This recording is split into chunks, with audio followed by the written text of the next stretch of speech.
Hey, how you doing, Jen? Good. How are you? What do you want to talk about today? Well, you know what?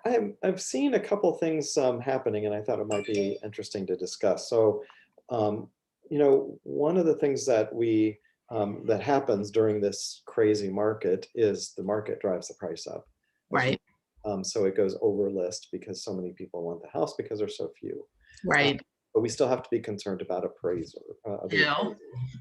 Yeah, so I wanted to ask you, so if the appraisal comes in less than Mhm. the price that somebody's willing to pay, what are some options? Well, I think it just kind of depends. So, like the first options, in some very, very, very limited cases, the borrower can ask their lender if they can release the appraisal. So, the appraisal is meant to verify to the bank that the value is there so they feel comfortable loaning you the funds. Right. But certain borrowers are able to release it. It's a very small number. So if that can't happen, I know what we've been doing is as the seller agent, what we've been doing is asking the buyer to, before we accept an offer, to have a better understanding of what can they how much cash can they bring if there is like a gap. So for example, let's say the house is listed at um 250 and the offers 275, and we think that maybe the appraisal might come in at 250.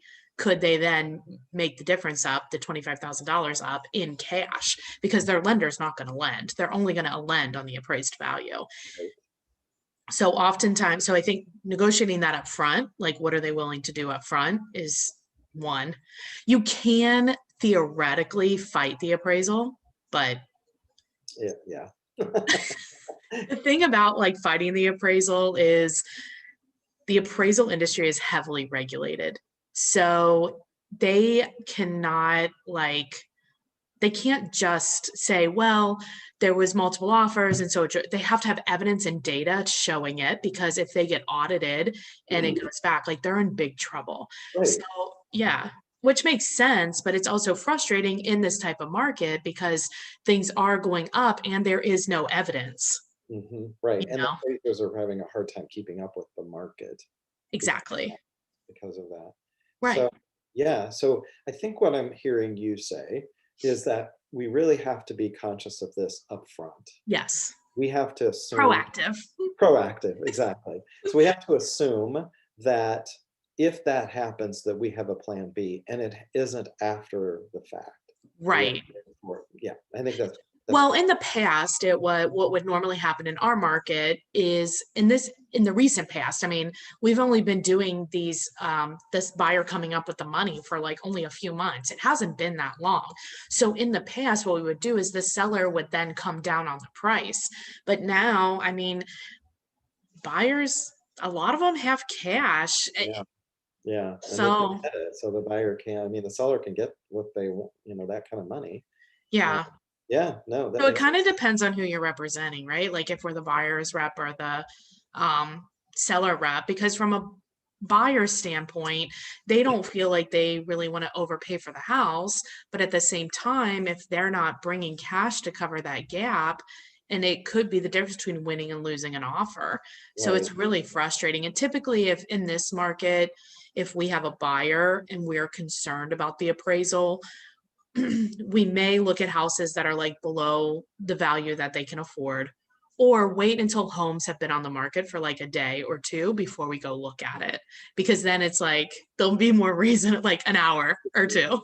It's amazing that we're talking about a day or two. It's been on the market for so long, a half a day or two. What the hell's wrong with this house? Oh my gosh. Right, exactly. It's like such a crazy time, but yeah, so like I mean the sellers are gonna be more reasonable if they didn't get an offer within like the first day Right. or so. So it's like, okay, well then maybe we won't have to do the appraisal gap if you have no cash. Because Mhm. it's a lot of money sometimes, you know what I mean? It's not 2 grand. It's can be 25 or more. Exactly. Exactly. Yeah. Plus closing costs. I mean, it's expensive for a buyer. Yeah. But selling a house, no. I think it's also important here to mention is that like when pricing a house to sell, there would be the inclination and the tendency to overprice it. And I think we have to still watch that even in this market. And that's Okay, like where we can help them. I mean, you're really good at pricing. So you can like help and look at the data and recommend like the price that will likely, you still want to price it so that the buyers drive it up. Because right, if you, again, if you're on the market for a day and no offers, they're going to think something's wrong. right, exactly. Yeah, Yeah. it's a nice house. Mhm. Excellent, great. So if anybody has any information or any questions about that, or we can Sure. help with that, just give us a call at 513-646-1488. Awesome. Thanks, Okay, great. Ellen. Welcome home. Bye. Thanks. Bye.